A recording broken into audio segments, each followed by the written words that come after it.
Top 9 news కి స్వాగతం. CM Revanth Reddy MLA జీఎంఆర్లకు పాలాభిషేకం.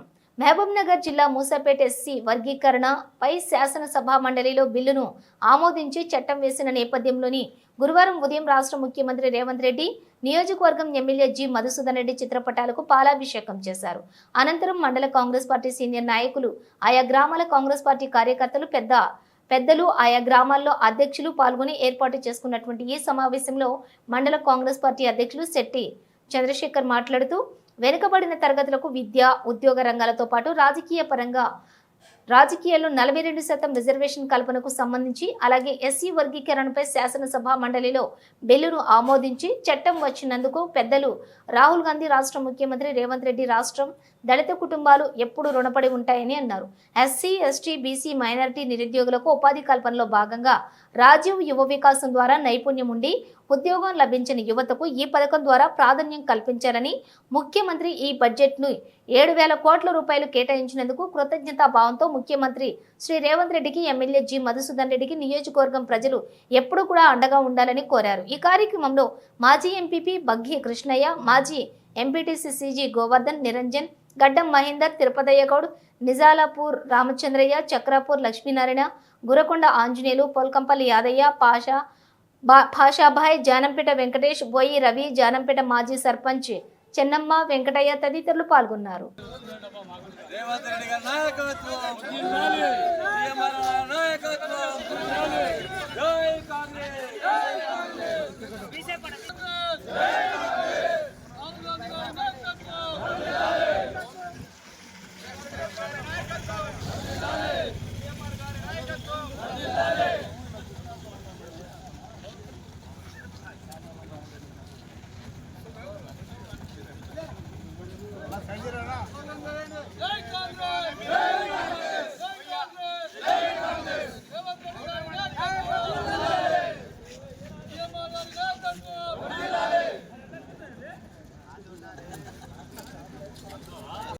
ఆమోదం పొందిన శుభ సందర్భంలో మరి ఈరోజు కార్యక్రమం మనం రేవంత్ రెడ్డి గారికి, మన యొక్క దేవరకద్ర ఎమ్మెల్యే జీఎంఆర్ గారికి పాలాభిషేకం చేయడానికి వచ్చిన సందర్భంలో మరి ఎన్నో ఏళ్లుగా ఎదురు చూస్తున్నటువంటి బీసీ రిజర్వేషన్లు మరి మన యొక్క కోరిక, రాహుల్ గాంధీ కోరిక మేరకు రేవంత్ రెడ్డి గారు నెరవేర్చడం జరిగింది.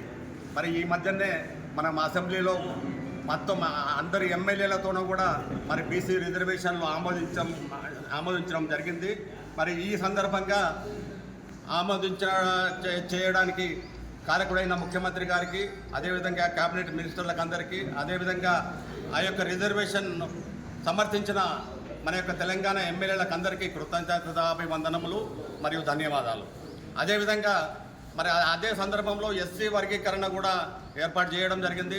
ఈరోజు తెలంగాణ రాష్ట్రంలో బీసీలు, ఎస్సీలు ఎంతో ఆనందంగా, ఎంతో సంతోషంగా మరి ఉన్న విషయము మనకందరికీ తెలిసిన విషయమే.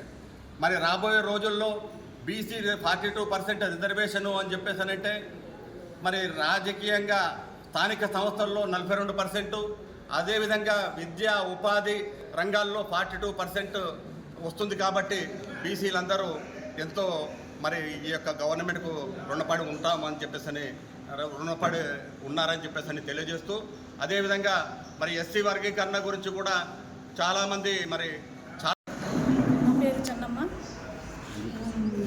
మాది జానంపేట మూసాపేట మండల్, మరి మాజీ సర్పంచ్ని. అలాగే మరి కులగణన అంటే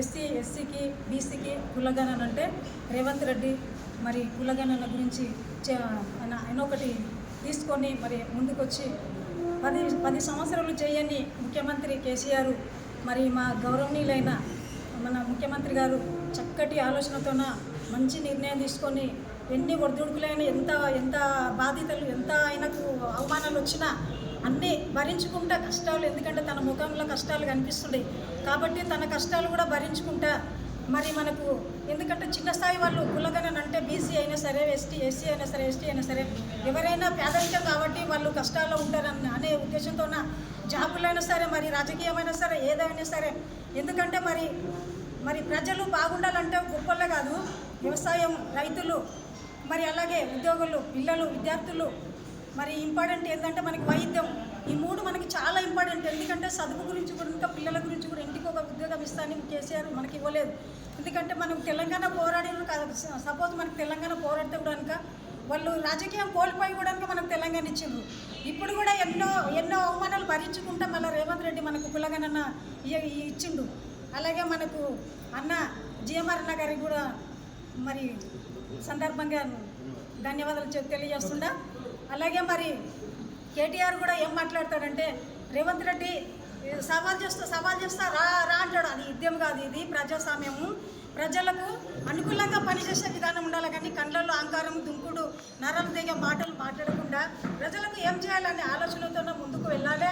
సపోజ్ ఆయన మాట్లాడుతుంటే మరి వాళ్ళ మేనమామ అయితే తందన కొడతాడు, అది పద్ధతి కాదు. 10 ఏళ్ళు చెయ్యని తండ్రి ఇప్పుడు మా రేవంత్ రెడ్డి ఒక్క సంవత్సరానికి ఇన్ని పనులు చేస్తున్నాడు అంటే ఒక్కసారి ఆలోచించి మీరు మౌనంగా ఉండాలనేది నేను కోరుకుంటున్నా. మరి అదే విధంగా నమస్కరిస్తూ నిన్న జరిగినటువంటి అసెంబ్లీలో మన బీసీ రిజర్వేషన్ బిల్లు ప్రవేశపెట్టడం జరిగింది, పాస్ చేయడం కూడా జరిగింది. అదేవిధంగా ఎస్సీ వర్గీకరణ బిల్లు కూడా నిన్న పాస్ చేయడం జరిగింది. ఈ పాస్ చేసినందువలన మన బీసీలు కానీ ఎస్సీలు కానీ అందరూ పెద్ద ఎత్తున చాలా సంతోషంగా ఉన్నారు. ఎందుకంటే పోయిన ఎలక్షన్లో కేసీఆర్ గారు 34% బీసీ రిజర్వేషన్ ఉంటే 24%కి తీసుకొచ్చి బీసీలకు చాలా అన్యాయం చేసింది. ఈరోజు గగ్గోలు పెట్టేటటువంటి బీసీ సంఘాలు ఆ రోజు ఒక సంఘం కూడా అడగలేదు. కేసీఆర్ 24% చేస్తే 34% నుంచి ఈరోజు అంతా గగ్గోలు పెట్టి రిజర్వేషన్ సరిగా కాలేదు, బీసీ గణన సరిగా కాలేదని చెప్పడం జరిగింది.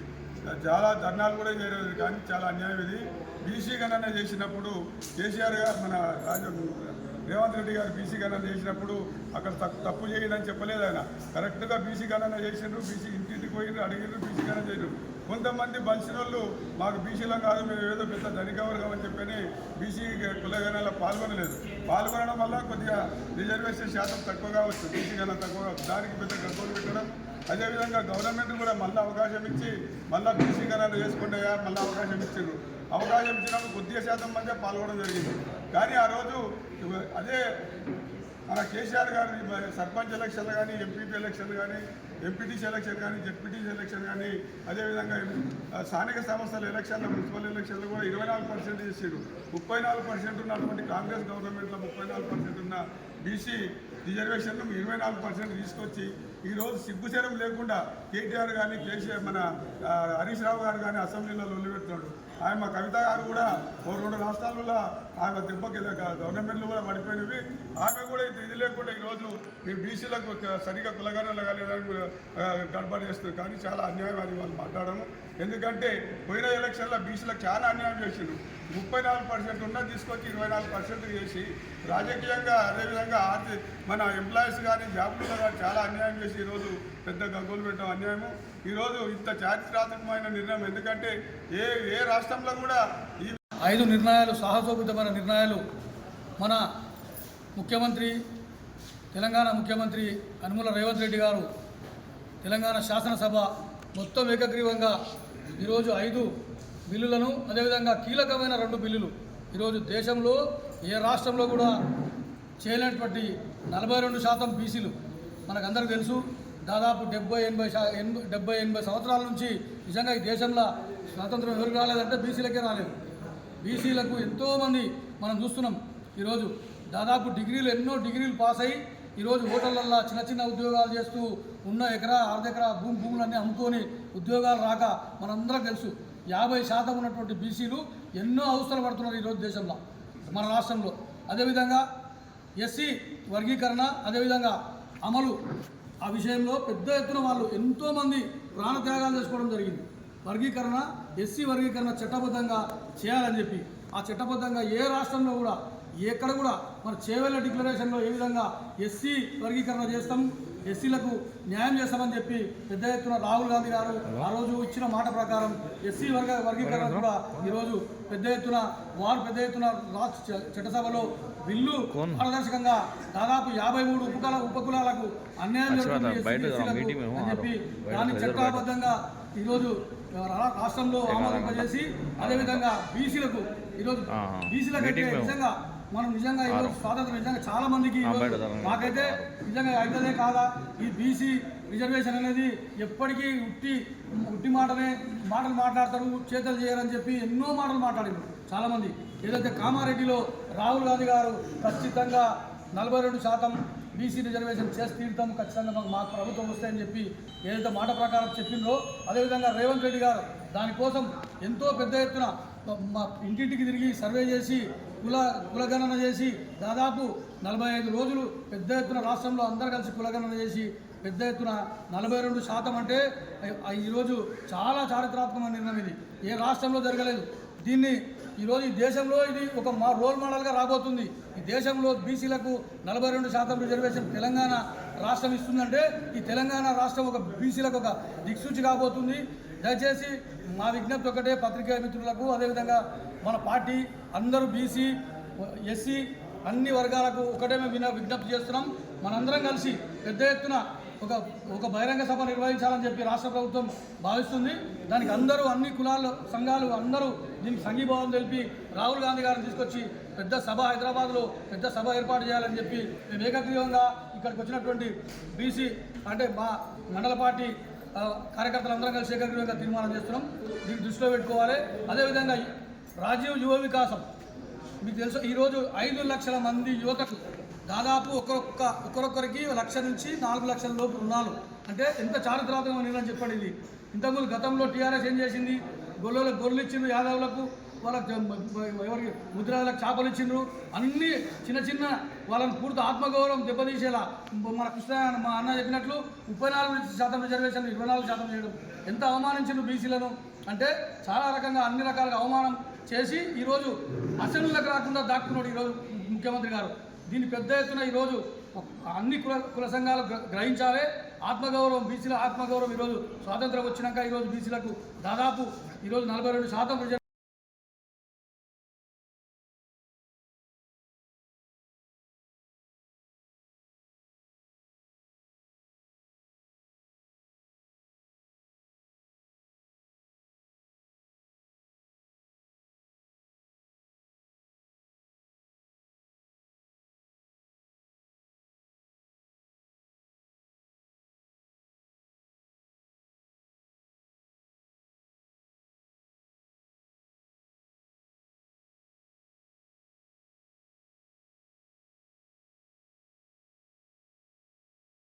రెండు బిల్లులను కాంగ్రెస్ ప్రభుత్వము అందరి ఆమోదంతో అందరినీ సంతోషింపజేసే విధంగా అతి ముఖ్యమైన 2 బిల్లులను పాస్ చేయించి అటు శాసనసభలోను ఇటు శాసన మండలిలోను పాస్ చేయించి గవర్నర్ ఆమోదానికి పంపారు.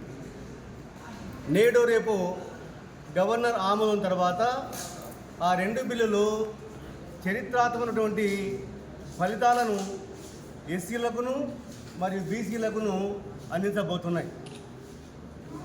మరి ఎస్సీలలో రిజర్వేషన్ అంటే ఏంటిది, ఆల్రెడీ ఉంది కదా అని చాలామంది మిత్రులకు తెలియని విషయం, కొంతమందికి తెలియదు.